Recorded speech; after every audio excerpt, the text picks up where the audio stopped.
Según Génesis 47, 12, 27, durante la sequía en Egipto, José almacenó y preservó el alimento. Para subsistir, la gente tuvo que venderlo todo y, al fin, incluso a sí mismos. Ese es el precio de vencer.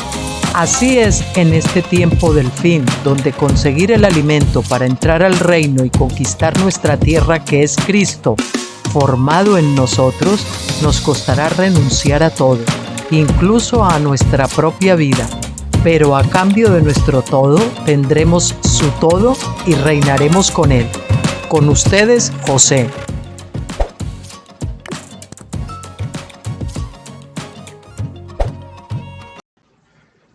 Hola, buenas noches, ¿cómo estamos? Espero que estemos todos bien.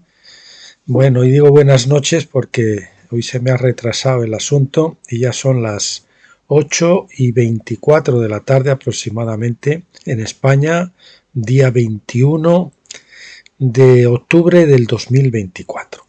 Bueno, de nuevo con ustedes, comenzando la semana, y lo primero, como es costumbre ya, pues anunciarles el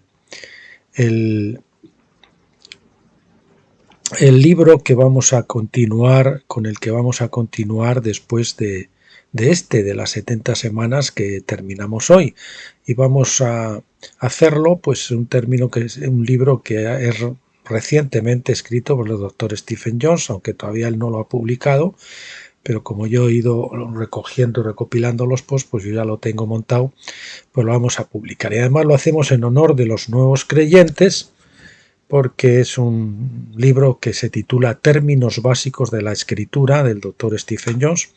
Y bueno, la próxima vez que toquemos el libro, que sustituye a las 70 semanas, pues veremos el capítulo número 1, que se titula El Evangelio. ¿Qué es el Evangelio? ¿De acuerdo? Eso por aquí. Y bueno, pues el capítulo que tenemos para hoy es las 70 semanas de Daniel. Y bueno, perdón, ese es lo que tenemos para hoy. Ese será el libro que sustituirá, pero el próximo vídeo será un nuevo capítulo del libro Reflexiones acampados en Gilgal, que es el próximo que toca. Luego continuaremos con los dos capítulos seguidos que haremos, o dos vídeos seguidos, de Deuteronomio, segunda ley, del doctor Stephen Jones, el primer tomo. Y luego ya, pues esto ya va a tocar entonces seguramente la semana siguiente, pues veremos entonces el que hemos dicho, este libro nuevo para nuevos creyentes. Bien, el de hoy entonces, capítulo 9, se titula El Rapto, es el último capítulo del libro Las 70 semanas de Daniel, y es muy interesante. Hemos tocado este tema ya, hemos grabado un vídeo completo del libro El Rapto visto a la luz de tabernáculos, pero este capítulo pues es una especie de resumen con algunas cosas diferentes, y creo que va a venir muy bien para apuntalar un poquito todo este tema del rapto. Vamos allá, capítulo 9, el rapto. La mayor esperanza del dispensacionalismo es el rapto de la iglesia gentil. Entre paréntesis, gentil. El punto de vista establece que ningún judío será arrebatado, o sea, por eso se dice gentil, sino que permanecerán en la tierra durante la gran tribulación. Esto se basa en la idea errónea de que los judíos representan a las 12 tribus de Israel enumeradas en Apocalipsis 7. Algunos dicen que el rapto vendrá al comienzo de la semana 70 de Daniel, otros dicen que ocurrirá a la mitad de la semana, y otros dicen que vendrá al final de la semana. O sea, tenemos versiones para todos los gustos. Todas estas opiniones, por supuesto, asumen un rapto, un traslado, ¿verdad? Que va a haber un traslado. Nos vamos de aquí, normalmente, pues, según la creencia hasta ahora de la mayoría, a tocar las arpas allá en el cielo, y dejamos aquí el campo libre al enemigo para que haga lo que quiera, ¿verdad? Junto con unos poquitos judíos. Y sin el Espíritu Santo, que van a hacer que se convierta todo el mundo, dicen, pero bueno, sin el Espíritu Santo, pues ya me dirán ustedes, ¿no? Solo difieren en cuanto a su momento. Ninguna de ellas comprende la segunda venida de Cristo como fue profetizada por los días festivos de Israel. Los días festivos de Israel se dividieron en dos partes, las fiestas de primavera, Pascua, Pentecostés, y que profetizaban de la primera venida y obra de Cristo en la tierra. Y las fiestas de otoño, trompetas, expiación y tabernáculos, ahora estamos en medio de la fiesta de tabernáculos, precisamente de este año, profetizan de los eventos que rodearían a su segunda venida u obra. Venida y obra. Los dispensacionalistas desarrollaron su concepto del rapto sin entender los días festivos proféticos, por lo tanto malinterpretan muchas de las declaraciones del Nuevo Testamento que presumen un conocimiento previo de los días festivos. Hay cosas del Nuevo Testamento que para entenderlas se presume que nosotros ya estamos familiarizados con ese Antiguo Testamento en lo referente a los días festivos. Y ellos no tienen este conocimiento, pues por lo tanto están dando palos de ciego. Están construyendo su teología sobre hipótesis falsas o erróneas. La segunda venida de Cristo es uno de los temas principales tanto del Antiguo como del Nuevo Testamento. Fue profetizada en la ley y los profetas, y algunos de los patrones más importantes de su venida se registraron bajo Moisés, cuando Dios descendió sobre el Sinaí y Moisés se levantó muy de mañana, Éxodo 34:4, para encontrarse con él en las nubes, así muy de mañana como Jesucristo que resucitó muy de mañana, ¿verdad? Para encontrarse con él en las nubes del monte. Las dos venidas de Cristo están ordenadas en Levítico 14 y 16 en las leyes de las dos aves y los dos chivos, todos los cuales representan a Cristo. En Levítico 14 encontramos que se necesitaban dos aves, es decir, dos palomas normalmente para limpiar a los leprosos. La lepra es un tipo de muerte lenta, es decir, mortalidad, de la mortalidad, que no es vencida por una sola ave, sino por dos. Se necesitan dos aves para vencerla. La primera era sacrificada, lo que representaba la muerte de Cristo en su primera venida. La segunda se sumergía en la sangre de la primera, mezclada con agua, que se echaba sobre agua viva, y se liberaba a campo abierto. Levítico 14 del 5 al 7.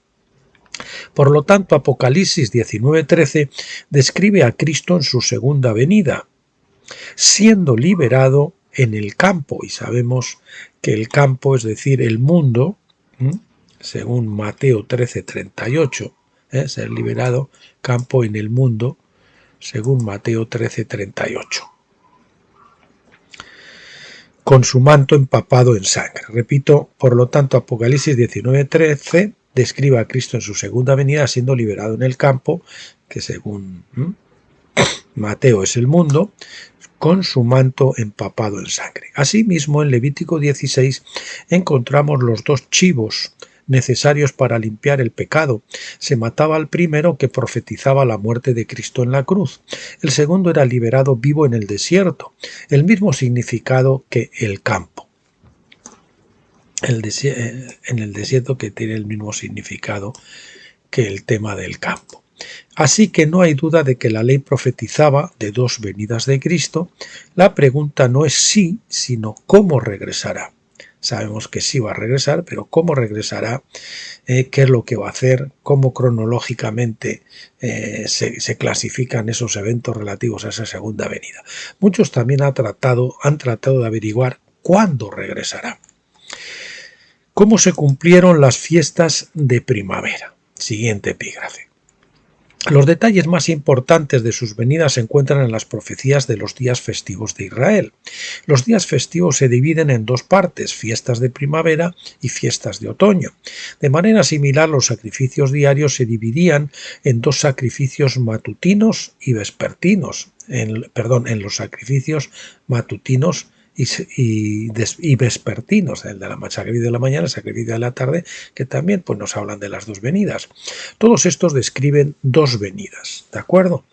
Las fiestas de primavera se cumplieron con la primera venida de Cristo y murió como el Cordero de la Pascua en el momento en que la gente estaba matando los corderos en la tarde del 14 de Abib o el 14 de Nisán. Resucitó de entre los muertos el primer domingo después de la Pascua, según Levítico 23:11. Los adventistas dicen que no, que fue el sábado, y algunos mesiánicos y demás, pero no, entonces no podía cumplir la ley de la gavilla mecida, ¿verdad? La ofrenda de la gavilla mecida, que simboliza la resurrección, que tenía que ser el domingo. Bien, eso, pues todo lo relativo a esa primera obra, Jesús dijo consumado es, sí, pero se ha consumado todo lo relativo a la primera obra. Lo de la segunda obra está por consumarse, ahora cuando vuelva. Y él, dice el sumo sacerdote, se refiere, mecerá la gavilla de cebada, mecerá de un lado a otro, decían así, y así hacia arriba y hacia abajo, algunos decían que simbolizaba pues la resurrección y luego la ascensión. Delante de Yahvé para que vosotros seáis aceptados al día siguiente del sábado, el sacerdote la mecerá. Repito, y él, el sumo sacerdote, mecerá la gavilla, se entiende de cebada, delante de Yahvé para que vosotros seáis aceptados al día siguiente del sábado. ¿Cuál es el día siguiente del sábado? El domingo, el sacerdote la mecerá. Y eso pues era alusivo a la resurrección. Por lo tanto, no puede resucitar el Señor el sábado. Jesús fue resucitado entre los muertos cuando aún estaba oscuro, probablemente el momento en que el nuevo grupo de sacerdotes llegaba al templo para realizar sus deberes durante la semana. Tenían que llegar alrededor de las 3 a.m. para comenzar a preparar el sacrificio de la mañana.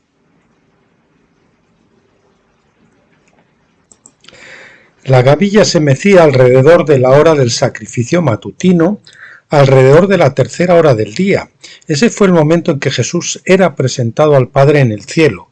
Tuvo que esperar algunas horas después de su resurrección hasta que el sumo sacerdote meció la gavilla, porque ese era el tiempo señalado profetizado en la ley para su presentación como las primicias de la creación. Primera de Corintios 15:23. 7 semanas después de que se mecía la gavilla, se hacía la ofrenda de trigo de Pentecostés en el templo, Levítico 23:17. También se ofrecía a la 3.ª hora del día, la hora del sacrificio de la mañana. Este fue el momento en que el fuego descendió del cielo y aceptó la ofrenda de los corazones del pueblo. Pero Dios no validó la ofrenda que se hacía en el templo, en cambio descendió sobre los discípulos en el aposento alto, validando su verdadera ofrenda de trigo. Hechos 2 del 1 al 3. Los discípulos salieron a las calles profetizando en lenguas y algunas personas pensaron que estaban borrachos. Pedro respondió en el versículo 15, porque estos hombres no están borrachos como creéis, porque es solo la hora 3.ª del día, es decir, las 9 de la mañana, ¿verdad? Una vez más, como el tiempo es muy importante, vemos cómo el tiempo es muy importante. La ley había profetizado el momento de la crucifixión, es decir, a media tarde del 14 de Abib, o entre las 2 tardes. Había profetizado el momento de su resurrección, a la llegada de la nueva clase de sacerdotes. Había profetizado de su presentación como primicias a la 3.ª hora del día. Había profetizado de la venida del Espíritu el día de Pentecostés a la 3.ª hora del día, mientras el sumo sacerdote ofrecía una nueva ofrenda de harina de trigo. Todo eso estaba profetizado en las fiestas, ¿verdad?, de Pascua. ¿Cómo se cumplirán las fiestas de otoño? Siguiente epígrafe. Para cuando hayamos terminado de estudiar la correlación entre las fiestas de primavera y los eventos del Nuevo Testamento que rodean el propósito de la venida de Cristo, deberíamos tener una buena comprensión de la mente de Dios y de cómo la ley también profetiza su segunda venida. Las fiestas de otoño, que son trompetas, expiación y tabernáculos, profetizan los eventos de la segunda venida. Trompetas. Siguiente epígrafe. Fiesta de trompetas. El toque de las trompetas el primer día del 7º mes, según el calendario hebreo, profetiza la resurrección de los muertos. Los judíos lo llamaban tradicionalmente el día del despertar, y con frecuencia van a los cementerios para conmemorar este día, porque durante mucho tiempo han entendido que esto es una profecía de la resurrección, de lo que esto era, o es, también se puede decir, está bien, es una profecía de la resurrección de los muertos. Pablo nos dice en 1 Tesalonicenses 4:16 que los muertos en Cristo resucitarán primero. Este es el primer evento de la secuencia de eventos que cumplen con las fiestas de otoño. Pablo también dice en 1 Corintios 15:52, dice, en un momento, que quiere decir, es la palabra momento, es átomos, o sea, aquí se está refiriendo a un cambio atómico a nivel celular o a nivel atómicos, que es más pequeño todavía, en nuestros cuerpos cuando se produzca eso. Dice, en un átomos, en un momento, en un abrir y cerrar de ojos, a la final trompeta.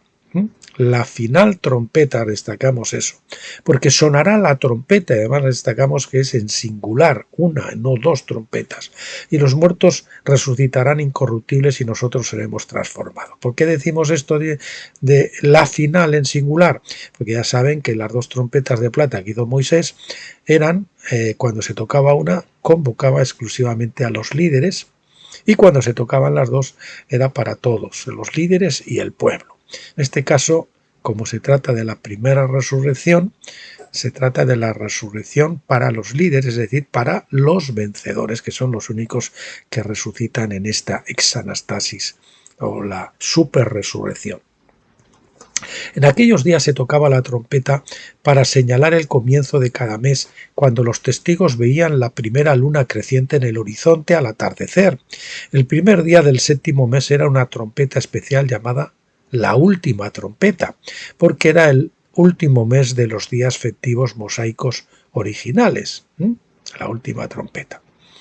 En cuanto al momento del regreso de Cristo, Pablo parece indicarlo en 1 Tesalonicenses 4:16 al decir que el Señor descenderá del cielo en el momento de la resurrección, es decir, cuando se toque la trompeta en la mañana del primer día del séptimo mes.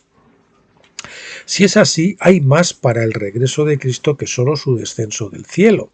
La cabeza aún debe ser unida al cuerpo, pero Él no podrá hacerlo hasta que los santos vivientes se han transformado en sus átomos y hechos inmortales e incorruptibles.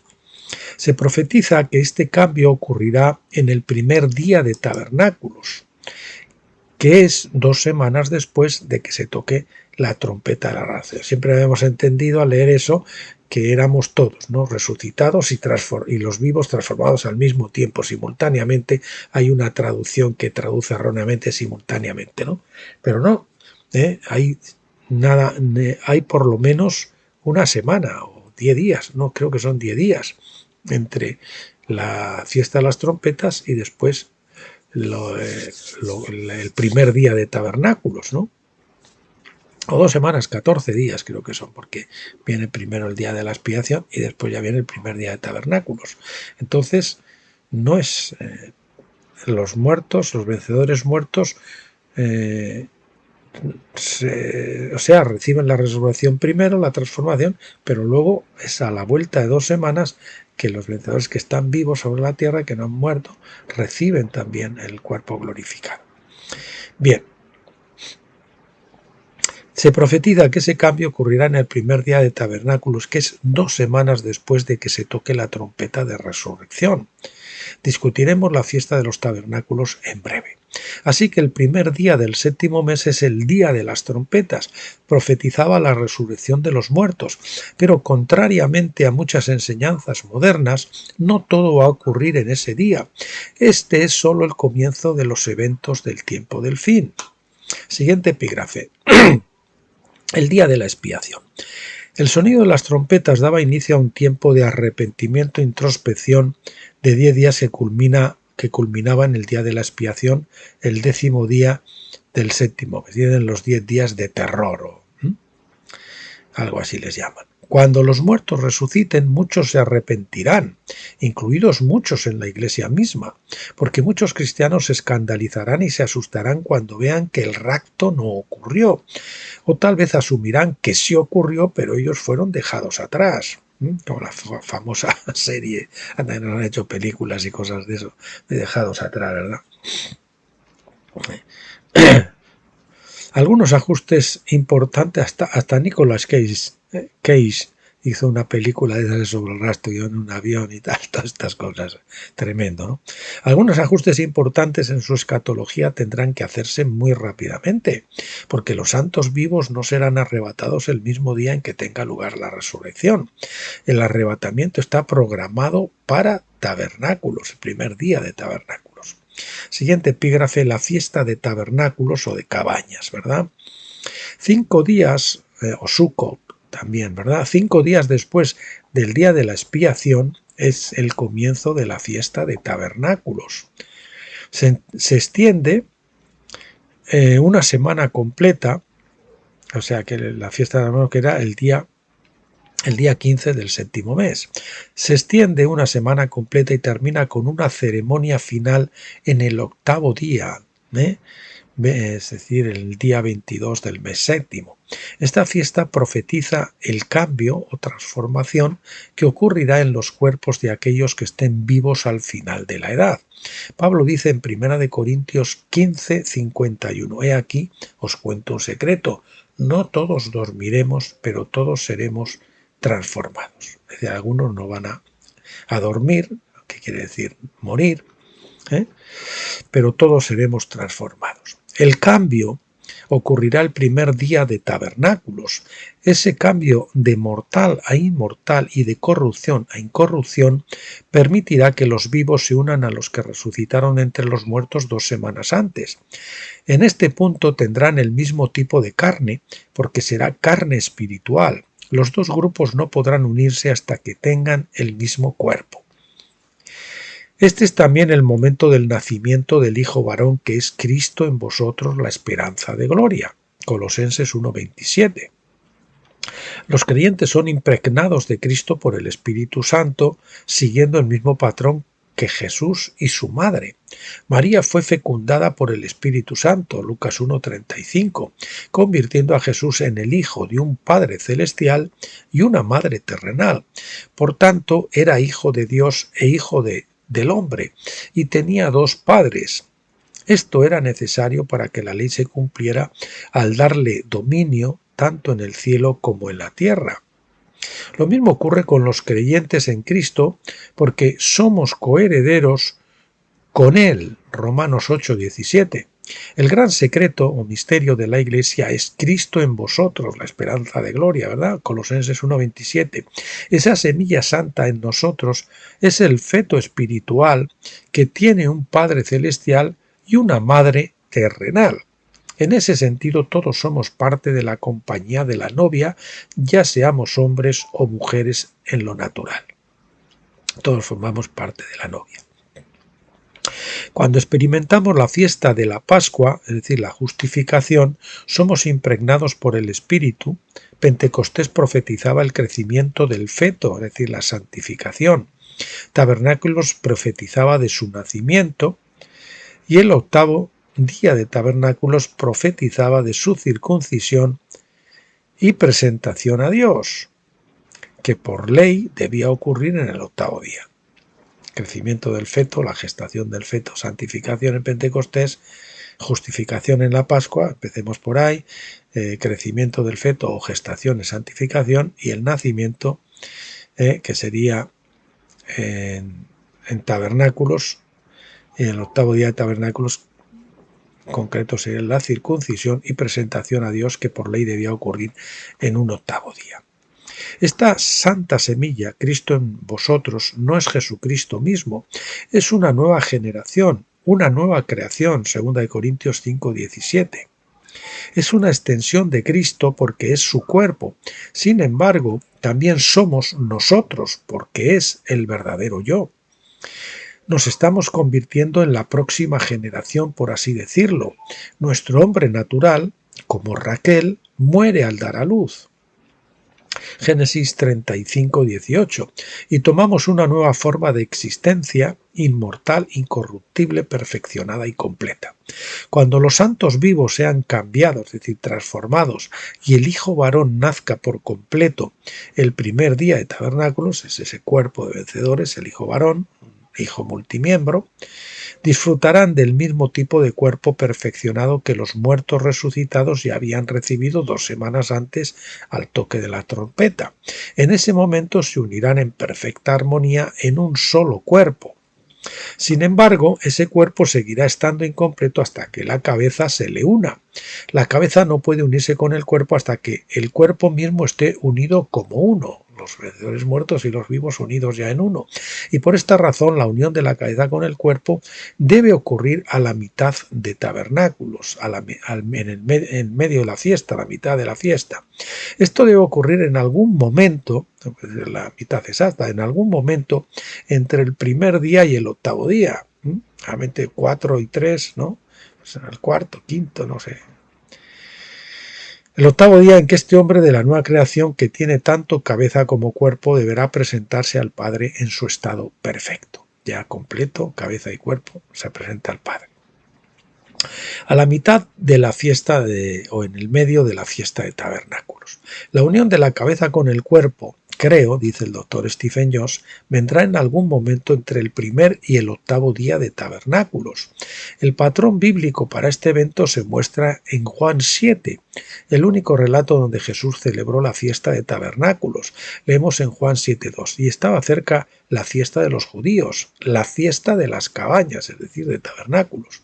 Jesús les dijo a los discípulos que fueran a Jerusalén antes que él en los versículos 6 a 8. Dice, Jesús les dijo, mi tiempo aún no está cerca, pero vuestro tiempo siempre es oportuno. Vosotros subid a la fiesta, yo no subo a esta fiesta, porque mi hora aún no ha llegado del todo.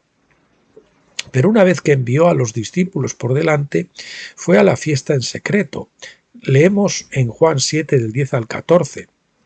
Pero cuando sus discípulos habían subido a la fiesta, él mismo subió también, no públicamente, sino por así decirlo en secreto.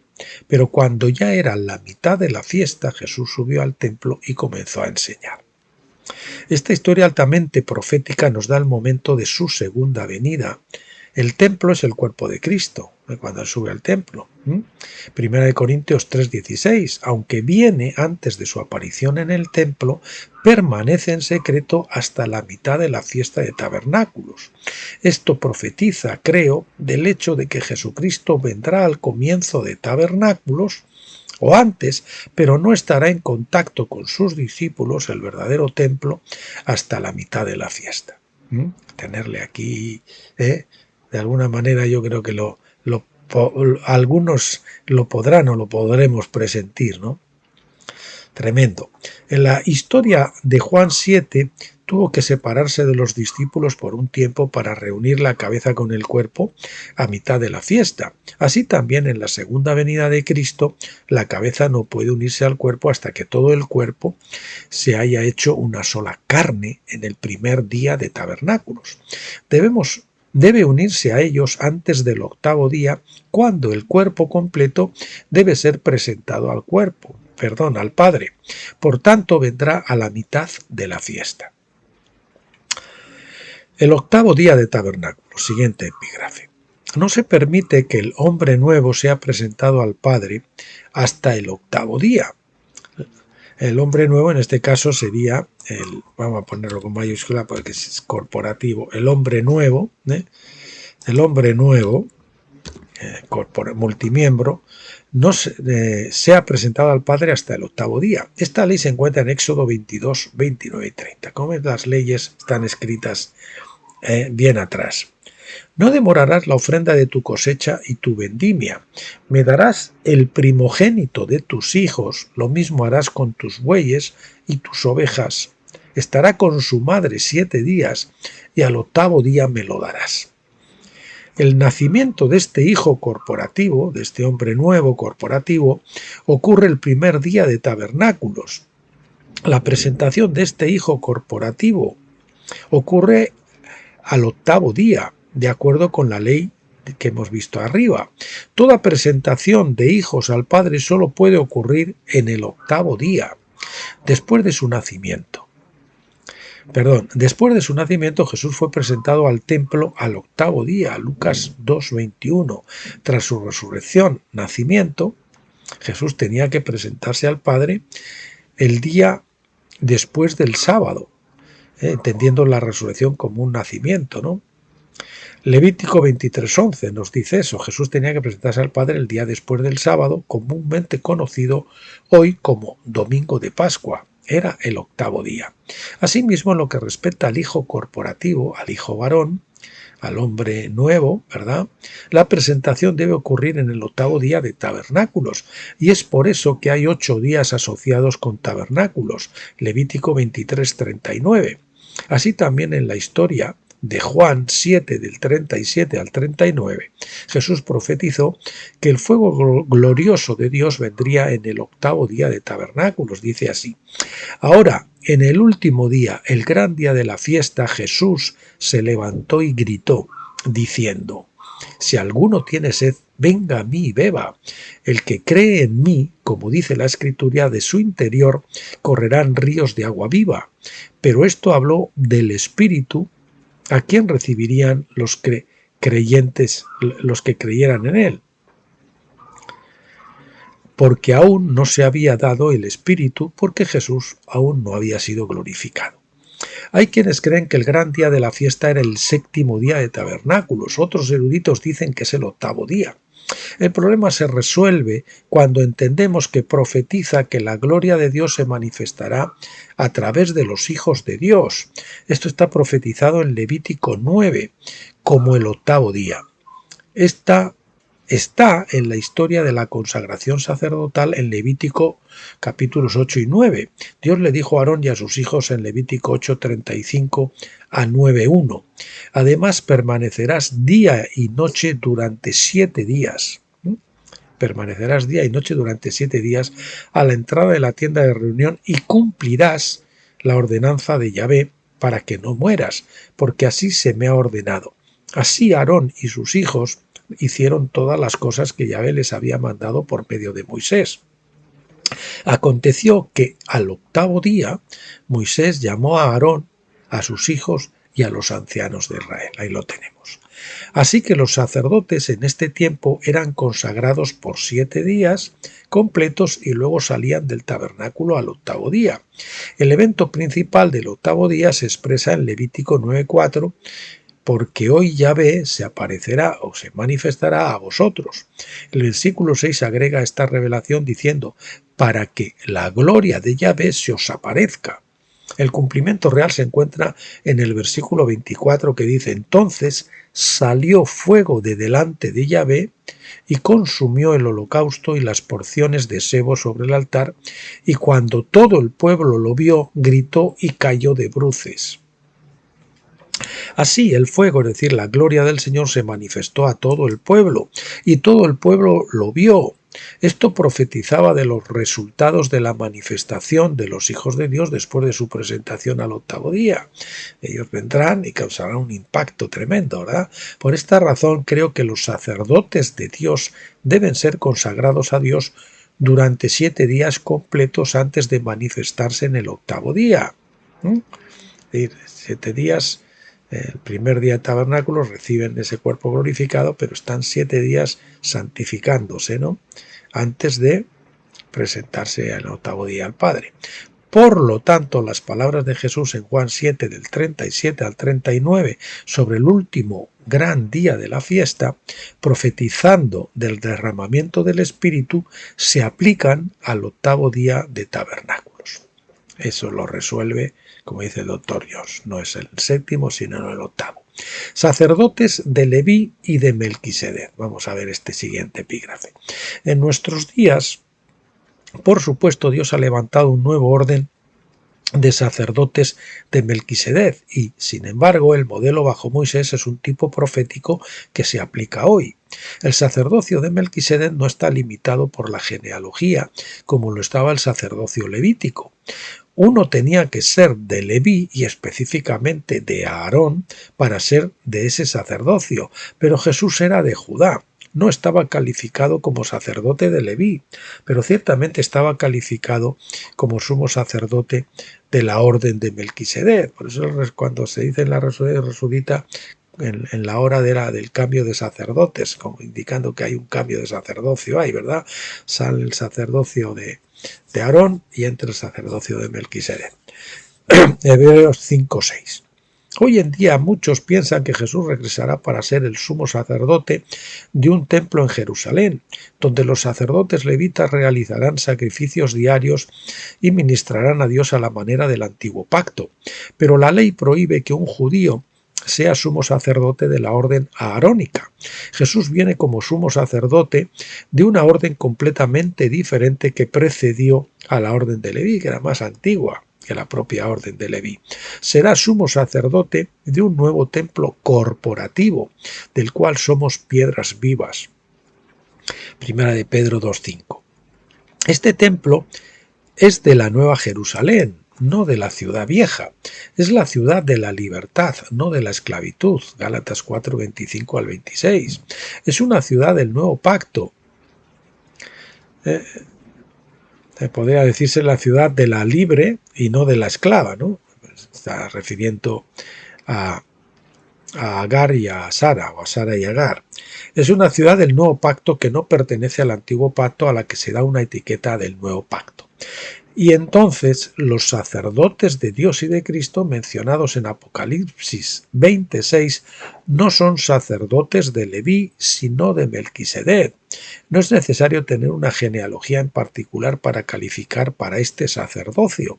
Los gobernantes de la edad de tabernáculos por venir no son sacerdotes judíos, como algunos han enseñado, sino que son los vencedores de todas las edades pasadas, independientemente de su genealogía. Algunos judíos y algunos israelitas estarán ahí también porque recibieron a Cristo y maduraron hasta el punto de hacerse israelitas espiritualmente, es decir, hasta la plena filiación.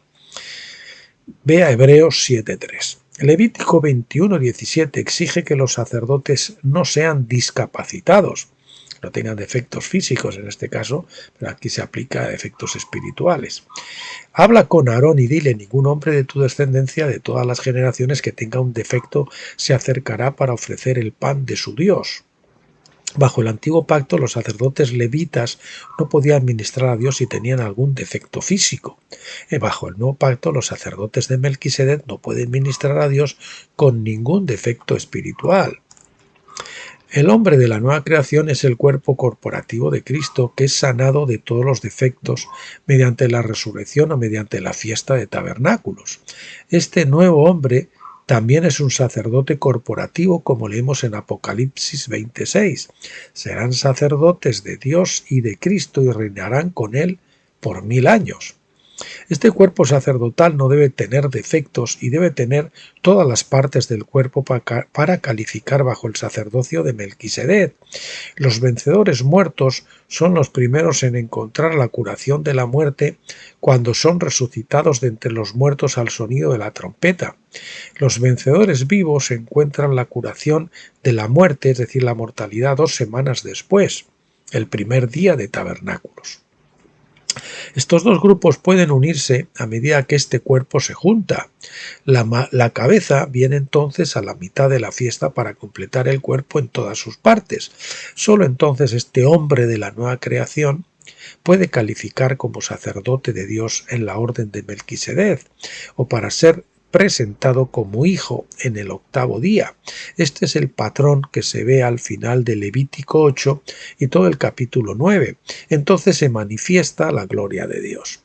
No hace falta decir que el hombre de la nueva creación no es una iglesia gentil, sino que incluye a todos los verdaderos creyentes. Los creyentes judíos no serán excluidos ni permanecerán en la tierra como un grupo separado. Bien, siguiente epígrafe: el arrebatamiento. En 1 Tesalonicenses 4:17, Pablo habla de ser arrebatado o raptado. La palabra griega que quiere decir eso es harpazo, con H y con Z, harpazo. El término rapto proviene de la traducción latina de esa palabra. Porque el Señor mismo descenderá del cielo con aclamación, con voz de arcángel y con la trompeta de Dios, y los muertos en Cristo resucitarán primero.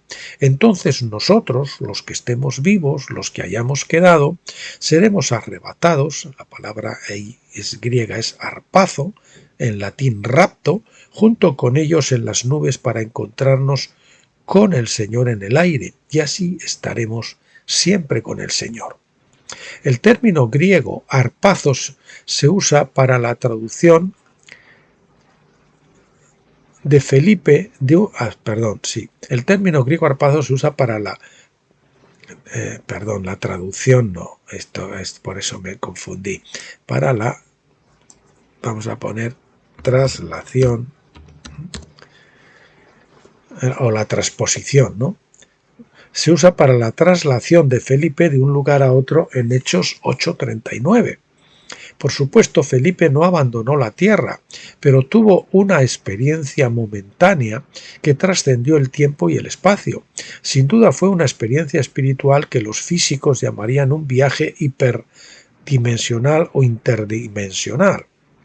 Es decir, uno puede dejar la dimensión terrenal del tiempo y el espacio, entrando en una dimensión celestial o espiritual, luego regresar en cualquier momento y en cualquier lugar del espacio. Lo de Felipe fue sin duda una experiencia profética del arrebatamiento que está profetizado por la fiesta de tabernáculos. De hecho, lo que la gente llama el rapto se define y describe con mayor precisión en la fiesta de tabernáculos. Para un estudio más completo sobre esto, vea mi libro El rapto a la luz de tabernáculos, que saben que tienen ustedes en el blog Tabernáculos, y también tienen el vídeo en este canal de YouTube, tienen todos los vídeos que está grabado en vídeo. Pablo usa, en el blog Granero de José también lo pueden buscar, Pablo usa el término arpazo en 2 Corintios 12:4, donde dice que fue arrebatado al paraíso en una experiencia espiritual. La otra vez que usa esa palabra se encuentra en Apocalipsis 12:5, donde el Hijo fue arrebatado a Dios y a su trono, el Hijo varón. El Hijo varón fue arrebatado a Dios y a su trono. Felipe no fue al cielo, sino que fue llevado a un lugar, de un lugar a otro en la tierra. Pablo fue arrebatado al paraíso, pero su cuerpo físico probablemente no abandonó la tierra. La mujer vestida del sol dio a luz al Hijo que fue arrebatado al trono, es decir, a una posición de gobernación, de autoridad. Finalmente, Pablo dice que aquellos que estén vivos y que permanezcan serán arrebatados para encontrarse con el Señor en el aire. 1 Tesalonicenses 4:17. Es difícil probar exactamente lo que sucederá en ese momento, pero debido a que involucra más que solo los muertos que están siendo resucitados, debe ser un evento que ocurra durante la fiesta de tabernáculos. Parece lo más probable que esto se refiera a la presentación de los hijos al Padre en el 8º día de tabernáculos. En otras palabras, 1 Tesalonicenses 4, del 16 al 17, se enfoca en los eventos primero y último de la secuencia de cumplimiento de los días festivos, pero no dice nada de los intermedios. La resurrección y la presentación de los hijos son todo lo que Pablo menciona aquí. De ninguna manera es un tratado completo sobre el tema de la segunda venida. Pablo no dice que tanto la resurrección Pablo no, resaltamos lo de no dice que tanto la resurrección como el arrebatamiento de los santos vivos deben ocurrir al mismo tiempo. Simplemente nos está dando el orden de los eventos. Sabemos por la ley que todo el periodo de tiempo tomará 3 semanas, así como tomó poco más de 7 semanas cumplir con todos los eventos proféticos desde la Pascua hasta Pentecostés. Ocurrieron todos al unísono. Siguiente epígrafe, la descripción tomada del Éxodo. Vamos a ver aquí cómo Moisés nos aclara también y profetiza de esto. La descripción de Pablo en 1 Tesalonicenses 4:17 se basa en la imagen de Moisés subiendo al monte en el libro de Éxodo. Moisés subió al monte 8 veces. La última vez regresó con su rostro resplandeciente con la presencia divina, debido a la presencia divina. Éxodo 34:35. Esa experiencia fue conmemorada a partir de entonces como el 8º día de tabernáculos. Había una densa nube sobre el monte, Éxodo 19:16, porque Yahvé descendió sobre él en fuego. Éxodo 19:18. La gente tuvo que prepararse para el tercer día, es decir, después de 2000 años. cuando se esperaba que se presentaran ante el Dios en el monte. Por supuesto, la gente misma tenía demasiado miedo para acercarse a Dios, como nos dice Éxodo 20, 18 al 20, por lo que Moisés fue el único que cumplió los patrones de encontrarse con el Señor en el aire y en las nubes. El viaje final al monte es el patrón más importante de este rapto. En versículo 4 dice: Moisés se levantó temprano en la mañana y subió al monte Sinaí. Esto profetiza de la resurrección y la ascensión al encuentro con el Señor. El versículo 5 continúa: y Yahvé descendió en la nube y estuvo allí con él mientras invocaba el nombre de Yahvé. Es decir, ahí vemos el versículo 4, lo vamos a repetir: Moisés se levantó temprano en la mañana, eso está profetizando la resurrección, y subió al monte Sinaí, simboliza la ascensión. Bien. Otro detalle importante es el hecho de que allí se le dio la ley a Moisés.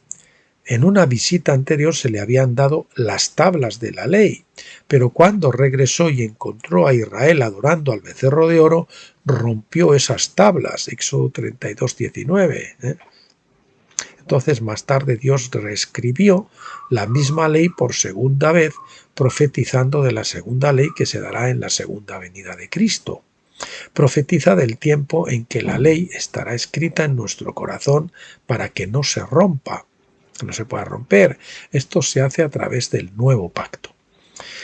Siguiente epígrafe: encuentro con Cristo en el aire.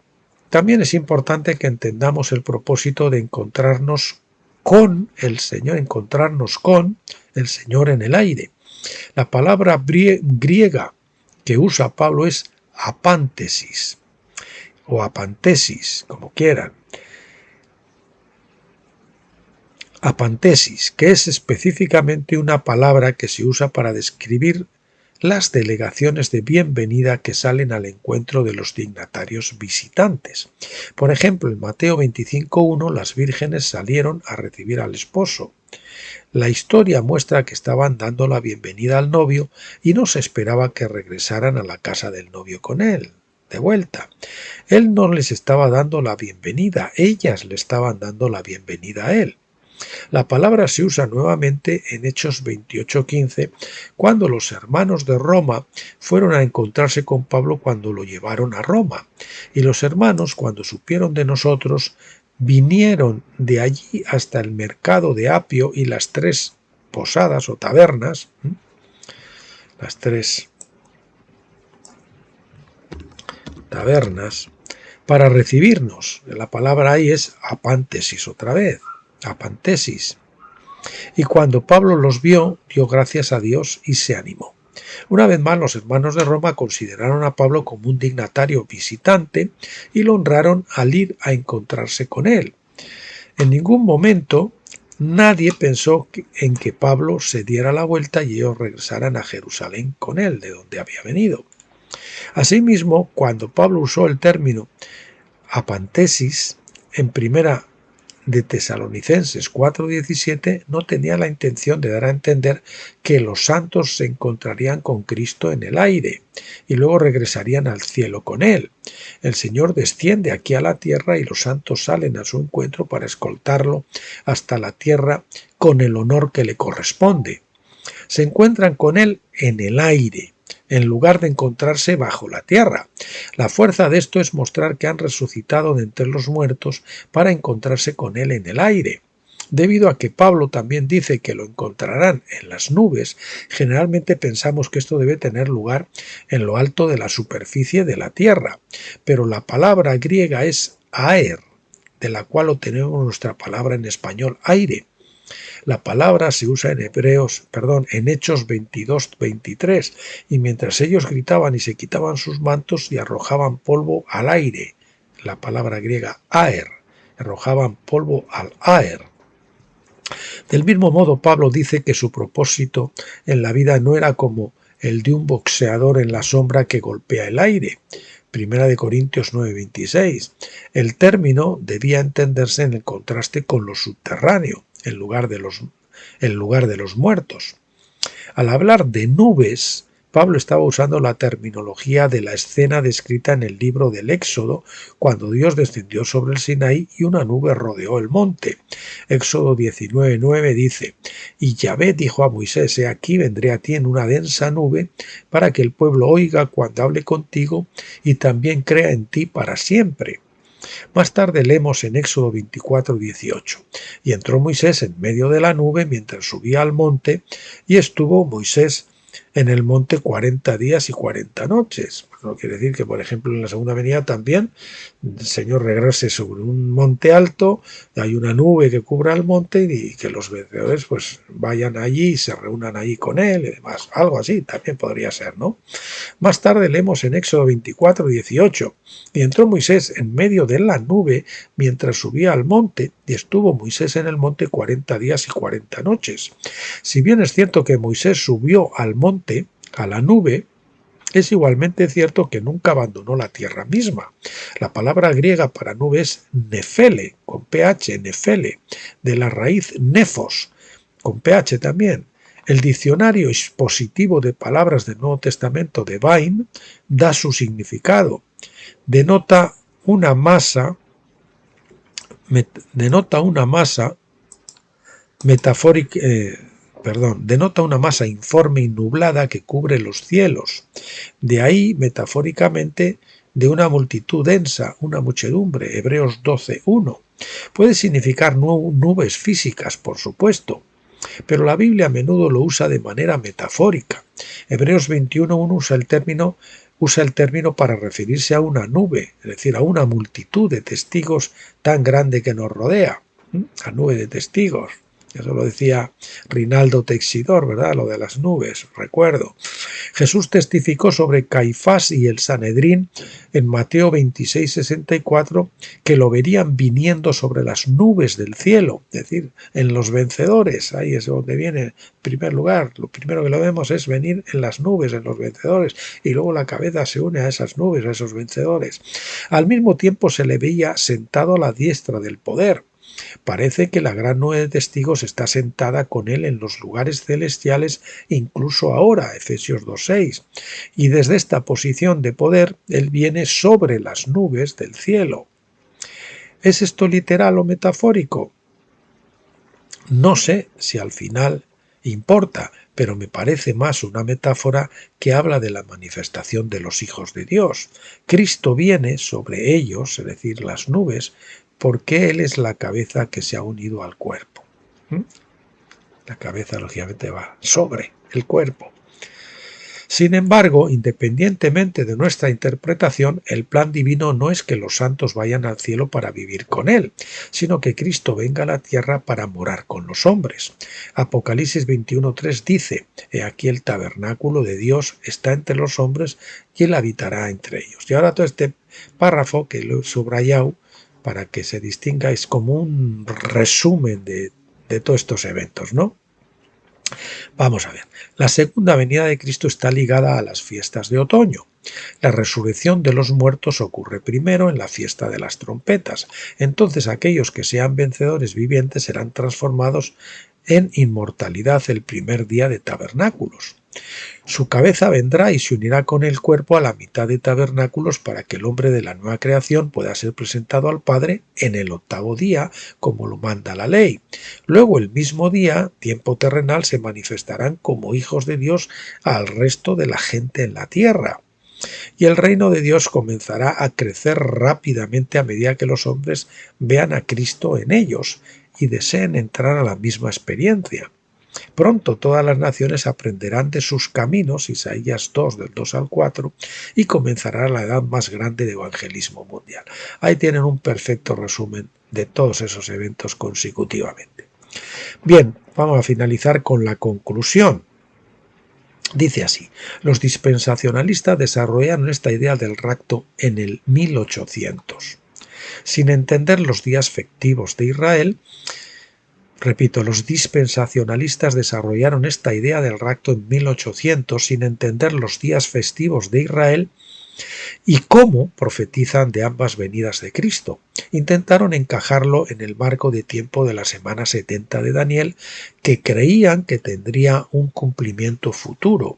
Identificaron esta semana 70 con la gran tribulación, en la cual un anticristo surgiría al comienzo o a la mitad de la tribulación. Asumieron que los judíos eran Israel, que es mucho suponer, ¿verdad? Y que Dios los reuniría en Palestina, donde el anticristo establecería un templo en la vieja Jerusalén.